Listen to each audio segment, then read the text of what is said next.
Assalamualaikum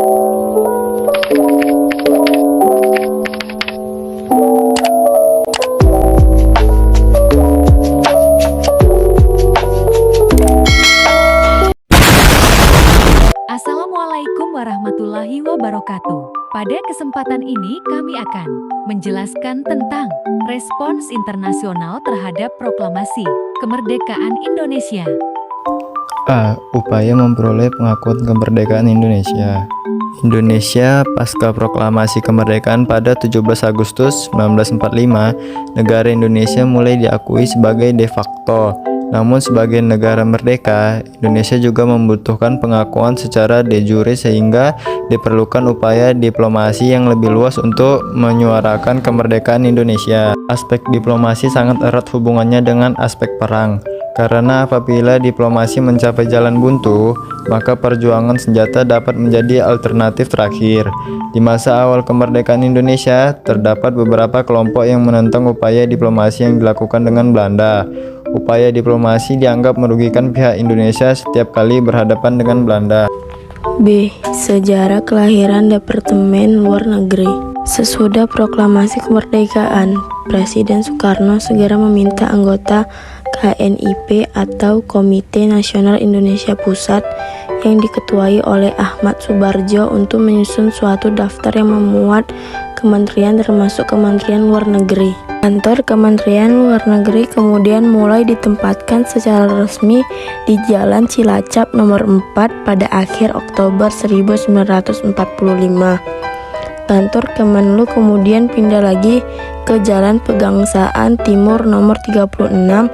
Pada awalnya, Kementerian Luar Negeri hanya membentuk satu sekretariat yang dipimpin oleh Mr. Sujono, kemudian disusul dengan staf bagian politik dan bagian yang mengurus kepegawaian, keuangan, dan arsip. Ditambah dengan tenaga-tenaga ahli dinas luar negeri. Dalam kedudukannya sebagai Perdana Menteri, Sultan Syahrir mulai mencari tenaga untuk membangun unsur inti Foreign Service Indonesia. C. Pengakuan India atas kemerdekaan Indonesia.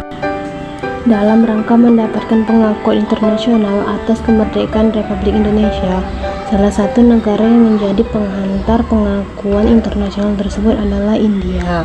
India menjadi salah satu negara yang menjadi pelopor pengakuan internasional atas kemerdekaan Indonesia. Keberhasilan diplomasi Republik Indonesia terhadap India tersebut tidak lepas dari 3 faktor pendukung berikut. 1. Adanya persamaan kebudayaan yaitu Hindu-Buddha. 2. Adanya kesamaan dalam memperjuangkan kemerdekaan. 3. Hubungan erat antara dua pemimpin negara yaitu Nehru dan Muhammad Hatta. Selain ketiga faktor di atas, adapun faktor keberhasilan lainnya datang dari upaya diplomasi Republik Indonesia itu sendiri. Pertama, datangnya dari semangat para pelajar Indonesia di India. Diplomasi Sultan Syahrir dalam pidatonya pada konferensi Inter-ASEAN Relations. Ketiga, diplomasi Muhammad Hatta yang memiliki hubungan yang dekat dengan pemimpin India. D. Dukungan negara-negara Timur Tengah atas kemerdekaan Indonesia. Diplomasi Republik Indonesia dalam rangka mencapai kedaulatannya atas pengakuan internasional terhadap negara-negara Timur Tengah juga mendapat bantuan dari pengakuan Liga Arab. Adapun pengakuan tersebut didapat di Indonesia oleh beberapa faktor berikut. 1. Adanya faktor paling mendasar adalah agama yang dianut mayoritas penduduk baik di Indonesia maupun Timur Tengah yang sama-sama menganut agama Islam. 2. Banyaknya masyarakat Indonesia yang menuntut ilmu di Timur Tengah, khususnya di pusat perguruan tinggi Al-Azhar Mesir, melaksanakan ibadah haji di Arab Saudi maupun menetap dan bekerja di Timur Tengah. Keberhasilan misi Suwandi maupun misi Haji Agus Salim dan kunjungan Sultan Syahrir serta Muhammad Hatta tersebut adalah berkat kerja keras dan usaha dari perjuangan-perjuangan Indonesia yang terlebih dahulu dirintis oleh mahasiswa-mahasiswa Indonesia yang belajar di Universitas Kairo, Baghdad, dan negara-negara Arab lainnya seperti Zain Hasan di Mesir dan Imron Rosyadi di Irak. 1. Dukungan Palestina. Palestina dan Mesir merupakan dua bangsa yang paling awal memberikan pengakuan terhadap negara Indonesia. 2. Dukungan Mesir. Setelah seruan dari Mufti Palestina untuk mendukung kemerdekaan Indonesia, maka negara berdaulat yang berani mengakui kedaulatan RI pertama kali adalah negara Mesir pada tahun 1946. Dukungan Australia atas kemerdekaan Indonesia. Usaha Indonesia untuk mendapatkan pengakuan di dunia internasional juga dilakukan terhadap tetangga dekat Indonesia, yaitu Australia. Walaupun Australia bukan negara Asia, namun lokasi geografisnya dekat dengan Indonesia, yaitu dipisah oleh Laut Timur, membuat Australia tidak dapat menutup mata terhadap perkembangan politik di Indonesia. Setidaknya dua peristiwa penting yang menunjukkan intervensi dari pemerintah Australia untuk mendukung pemerintah Indonesia dalam mencegah kembalinya penjajahan Belanda. Intervensi Australia untuk mendukung pemerintah Indonesia dalam menentang Belanda yang pertama yaitu dengan adanya pemboikotan kapal-kapal Belanda. Pemboikotan diprakarsai oleh pelaut-pelaut Indonesia yang meninggalkan 6 kapal Belanda di pelabuhan Brisbane pada 24 September 1945.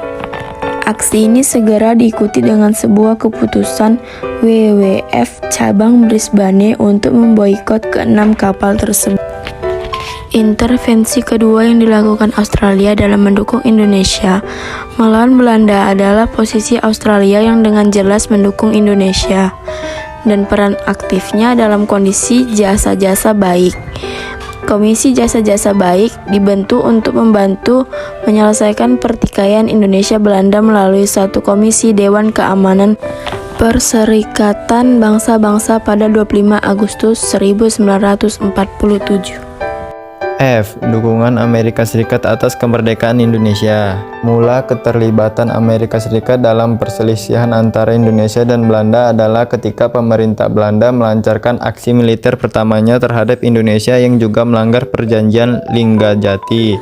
Dukungan terhadap Indonesia ini dapat dilihat ketika 7 Februari 1949, satu resolusi diajukan di depan Senate yang menuntut agar semua bantuan ICA dan bantuan keuangan lain kepada Belanda dihentikan. Pemerintah Amerika Serikat juga memaksa Belanda agar menepati janjinya untuk mengadakan konferensi meja bundar di Den Haag pada waktu sesingkat mungkin untuk membicarakan penyerahan kedaulatan kepada Republik Indonesia Serikat. Dukungan Uni Soviet atas kemerdekaan Indonesia. Hubungan Indonesia dengan Uni Soviet pada mulanya cukup baik. Pemerintahan Uni Soviet senantiasa mendukung posisi Indonesia sebagai pernyataan solidaritas terhadap perjuangan kemerdekaan negara terjajah dalam menentang penjajahan. Dukungan PBB atas kemerdekaan Indonesia. Untuk meningkatkan eksistensi Indonesia di mata dunia internasional, maka Indonesia terus berupaya untuk menjadikan sengketa Indonesia-Belanda menjadi salah satu agenda DKPBB. Dukungan Australia terus berlanjut dengan pembuatan resolusi Australia yang diajukan ke DKPBB terkait masalah ini. Resolusi tersebut menyatakan bahwa diakhirinya permusuhan sehingga arbitrasi bebas dapat menentukan baik buruknya kasus itu, dan pemusnahan selanjutnya dari jiwa dan harta dapat dihindari.